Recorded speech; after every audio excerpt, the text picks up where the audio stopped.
En el següent bloc de partits de la jornada segona B només hi ha una victòria, no hi ha cap derrota, però només registrem el triomf Barça Atlètic, que situa els de Luis Enrique a 5 punts d'una zona d'ascens, una zona de play-off, on encara hi ha el Sant Andreu. El polèmic partit dels andreuencs, el del Sabadell i el de l'Espanyol B van registrar el mateix marcador, empat a 7. El Sant Andreu va fer tot el que estava a les seves mans per guanyar un rival directe com el Mallorca B, però l'encert de cara a porteria i algunes decisions arbitrals van acabar decidint.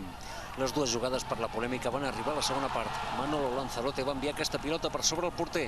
Tot i la primera reacció de l'assistent per donar validesa al gol, Juan Martínez Munora va decidir que la pilota no havia traspassat completament la línia. I en el temps afegit, l'àrbitre valencià sí que va fer cas a la bandera per marcar fora de joc de Moyano, quan Dani Martí havia enviat la pilota al fons de la porteria.